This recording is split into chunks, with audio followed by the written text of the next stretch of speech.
Olá, tudo bem com você? A graça e a paz do Senhor Jesus. E também seja bem-vindo para mais um vídeo da série Entendendo o Livro dos Salmos. Até aqui, eu já mostrei para você que para entendermos o livro dos Salmos, nós precisamos ter noção da poesia hebraica, porque os salmos são poesias cantadas, ou são os cânticos, são os hinos do povo de Deus do Velho Testamento. Também mostrei que você precisa ter noção das figuras de linguagem que existe dentro da poesia. Mostrei também que você precisa compreender um pouco do contexto, que nem sempre é fácil você ter noção disso. Também falei sobre os escritores, quem escreveu aquele salmo, né? Mostrei também sobre o contexto do qual o salmo foi gerado. Também mostrei que você precisa saber sobre os tipos ou as categorias que existem dentro do livro dos salmos.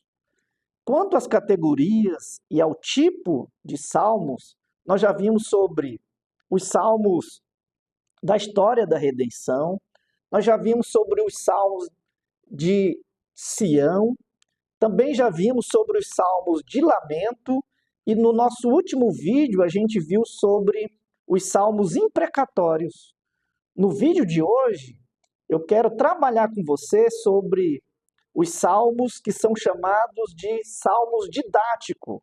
Portanto, o objetivo deste vídeo é ajudar você a entender quanto aos salmos didáticos. E o que nós precisamos entender nesse tipo de salmo? A primeira coisa que eu e você precisamos compreender é que os salmos didáticos também são chamados de salmos sapiencial, às vezes também é chamado de salmos de instrução ou salmo de sabedoria. Então, quando usamos um desses termos, nós estamos falando do mesmo tipo de salmo. Por isso, não esqueça, todos esses termos, eles são todos sinônimos. É por isso que quando você vai buscar no dicionário o significado de um salmo sapiencial, a resposta vai ser que um salmo sapiencial, que é a linguagem usada na poesia, você vai ver que é aquele salmo que tem como objetivo transmitir sabedoria, conhecimento, instrução de maneira bem prática ou didática. Portanto, um salmo didático é aquele que o salmista vai pegar um assunto do cotidiano e agora vai ensinar ou instruir quanto àquele assunto, olhando para a realidade prática, só que de forma didática. Então perceba que é chamado também de salmo de instrução, porque o objetivo desse salmo, ou desse tipo de salmo, é te ensinar, é te instruir. O objetivo é levar você a ser um entendido, a ser um sábio. É por isso também que eles são chamados de salmos de sabedoria. Agora, deixa eu mostrar algumas características desse tipo de salmo. A primeira característica, ou esse tipo de salmo, sempre vai tratar de assuntos bem comuns da vida cotidiana, como, por exemplo, felicidade. E aí o salmo que eu quero mostrar para você que fala disso é o salmo de número 1, onde esse salmo ele vai mostrar quem são os felizes, quais as características daqueles que são felizes, aonde está a sua felicidade e qual é o fim daquele que é feliz. O outro salmo, que depois eu quero trabalhar com você, é o salmo de número 49, que vai tratar sobre a morte. Então perceba que A primeira característica é essa aqui, que eles vão sempre pegar um assunto do cotidiano que é comum e que é geral a todo mundo. A segunda característica desse tipo de salmo é que sempre vai usar comparações. E sempre a comparação é entre o justo e o ímpio, ou o perverso, é entre o homem e um animal. E uma comparação que nunca vai faltar num tipo de salmo desse é o final de cada um, ou como no caso, o final do justo e o final do ímpio. A terceira característica é que, como o objetivo é te instruir, é te ensinar, o salmista vai fazer uso da didática, mas de uma forma muito espetacular. É por isso que, às vezes, o salmista ele vai repetir estrofes. Por exemplo, o Salmo 49, a segunda estrofe, a terceira estrofe, ela é uma repetição. E é por isso também que é chamada de um paralelismo sinonímico. Então perceba que ele vai repetir para que você seja instruído, para que crave na sua cabeça. Então, às vezes, ele vai repetir estrofes. Uma outra coisa que acontece é que, às vezes, o salmista usa nos salmos, nas estrofes dos salmos, as letras do alfabeto hebraico, para fazer exatamente essa coisa da didática. Esse é o caso do Salmo 119. E, às vezes, vai usar a pergunta. Quais são as perguntas? O que, quem, quando, onde, como, por quê, para quê. Agora preste atenção nesse detalhe. Às vezes, a pergunta ela está explícita, mas às vezes ela está implícita. Mas essas perguntas elas estão lá, então preste bem atenção nesse detalhe. E uma outra didática que o salmista vai sempre usar é aquilo que nós falamos anteriormente. Ele sempre vai usar ou fazer uso das famosas comparações. Agora, deixa eu mostrar essa comparação para que você entenda usando o Salmo de número 1. Então, no Salmo de número 1, você vai ver que nós temos a comparação do justo com o ímpio. Mas agora preste atenção nesse detalhe que eu vou te dar. O foco, ele está no justo. Quem vai aparecer mais é o justo. Depois também você vai ver essa comparação de dois conselhos. Então, de um lado você vai ter o conselho do perverso e do outro lado você vai ter o conselho de Deus, que no Salmo é a lei do Senhor. Então, aqui você tem o ímpio como a sua fonte de sabedoria, ou você tem a palavra de Deus como a sua fonte de sabedoria.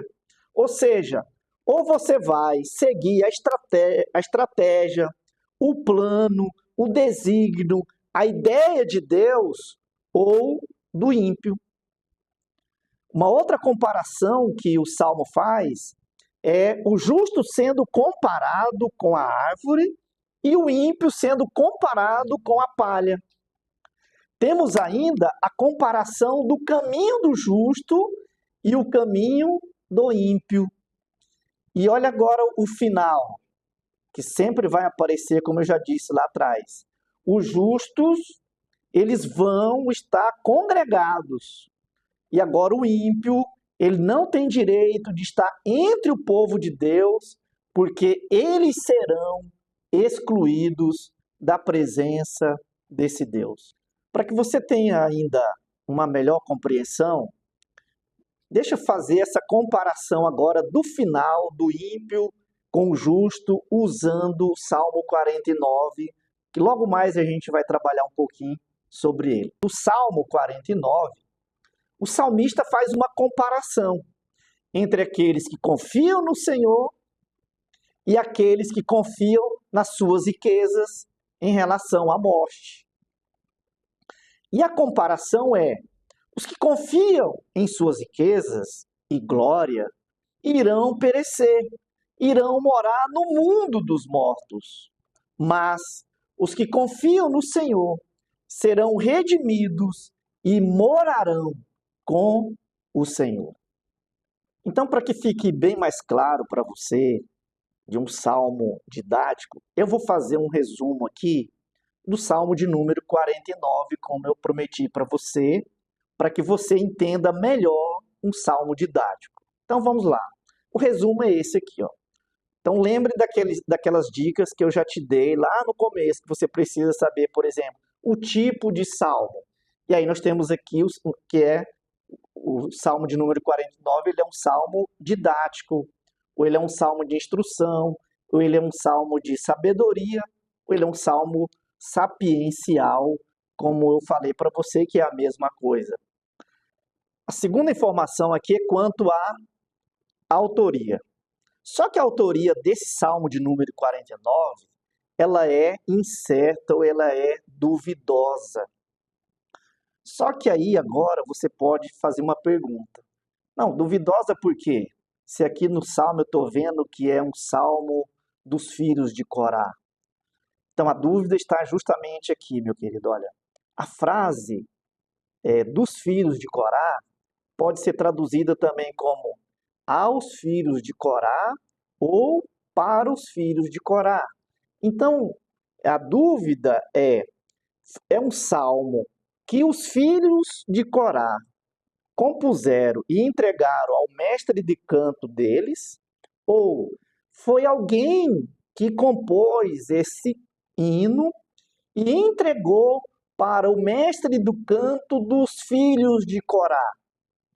E aí é interessante que muitos comentaristas eles vão ficar com essa última ideia de que foi alguém que escreveu, que compôs e entregou ao mestre do canto dos filhos de Corá.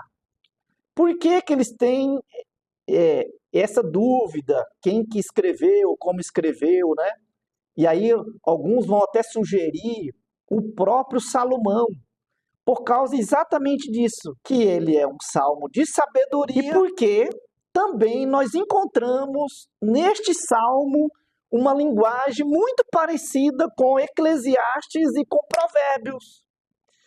E é interessante que isso é tão verdade que a Bíblia, em ordem cronológica, coloca esse salmo no período do reinado de Salomão e depois de Eclesiastes número 3, ou capítulo número 3. Uma outra coisa que você precisa saber é como foi composto este salmo, este hino. E aí a gente tem a informação exatamente assim, que esse cântico, esse salmo, ele foi composto em 3 estrofes. A primeira estrofe vai do verso 1 ao verso de número 4, a segunda estrofe é do verso 5 ao verso 15, e a terceira estrofe do verso 16 ao verso de número 20. A quarta informação que eu já dei para você ter um bom entendimento do salmo, é saber o contexto do salmo. E aí, nesse caso, propriamente do salmo 49, nós temos uma dificuldade de saber qual é o contexto desse salmo, porque, primeiro, você não sabe a data específica da escrita, você tem dúvida de quem escreveu, e por isso também, por ser um salmo didático, a gente não sabe o contexto da escrita. Até porque um salmo didático, eu já falei para você, ou num salmo didático, é quase impossível você saber o contexto, porque um salmo didático, ele não precisa de um contexto para ser produzido, como é o caso, por exemplo, de um salmo de lamento. Então, o salmo de lamento tem que ter acontecido alguma coisa comigo. Já o salmo didático, o salmo de instrução, o salmo de sabedoria, eu não preciso de nenhum contexto para escrever um salmo, ok?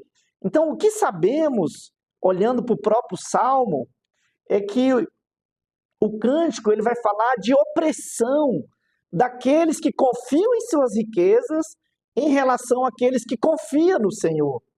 É por isso que aqueles que temem ao Senhor, eles são instruídos a não ter medo dos que confiam em suas riquezas ou quando eles se enriquecerem. E esse é o grande ensino, e por isso vai repetir nas duas estrofes finais.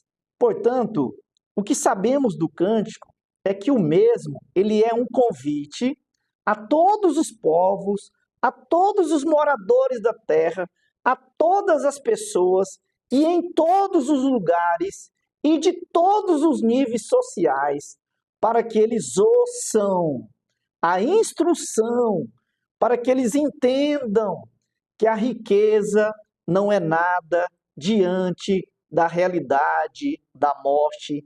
E esse é o convite da primeira estrofe. Aí o que vai acontecer agora na segunda e terceira estrofe?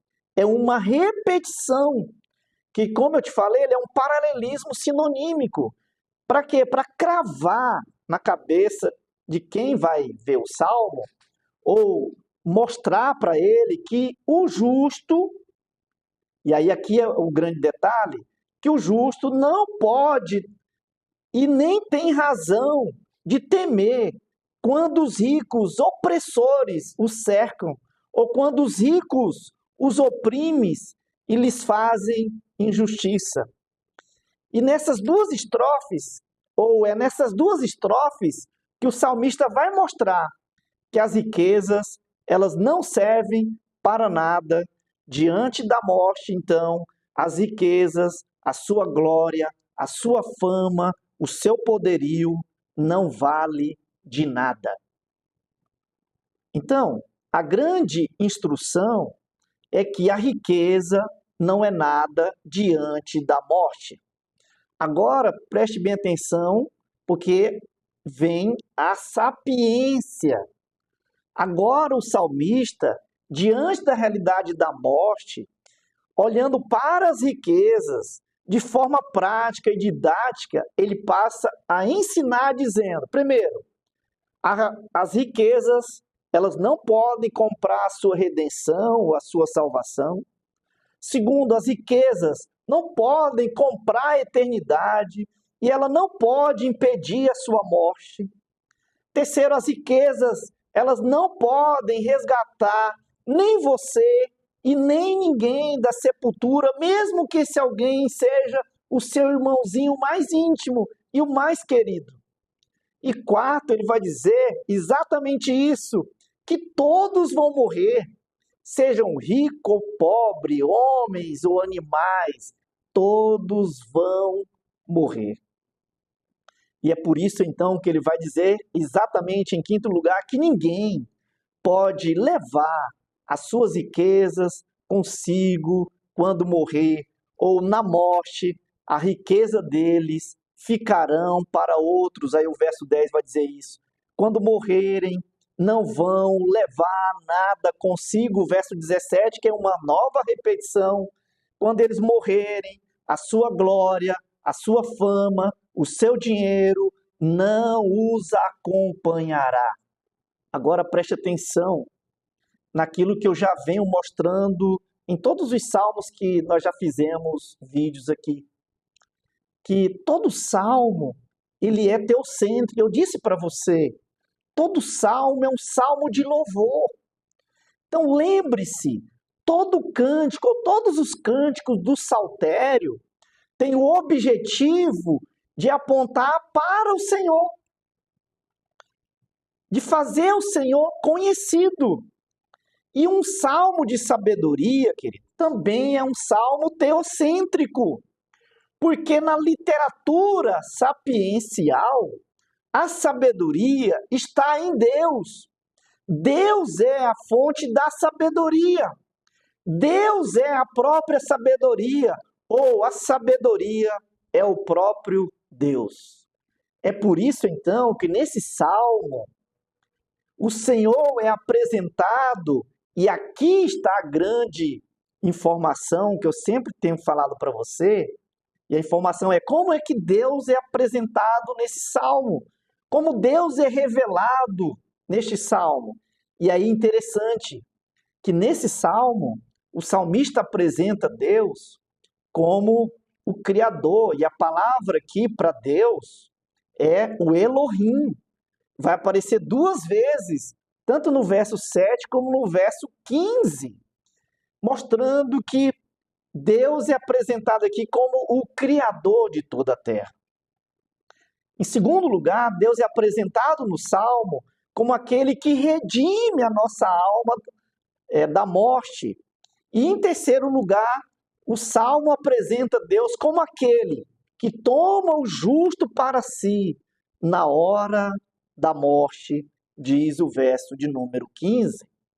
Agora, note que, apesar do Salmo estar tratando ou trabalhando com esse paralelo entre a morte e a riqueza, ou entre a riqueza e morte, o que o Salmo ensina, ou o que deseja ensinar o Salmo, é que a riqueza, a glória, a fama, o poderio, ele não constitui segurança e nem esperança para ninguém. É por isso que o justo, ou aquele que teme ao Senhor, é instruído a não ter medo dos que confiam em sua riqueza.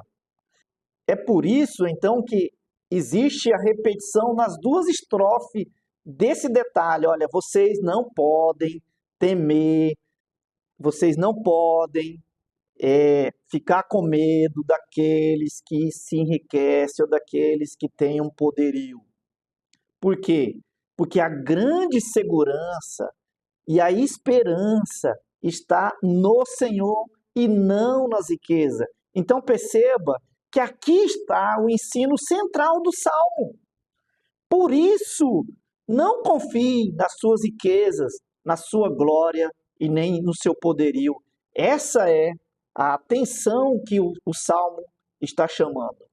É por isso, então, que a grande diferença entre aqueles que confiam na riqueza e aqueles que confiam no Senhor é que, primeiro, as riquezas não podem redimir, não podem livrar. Então veja o paralelo.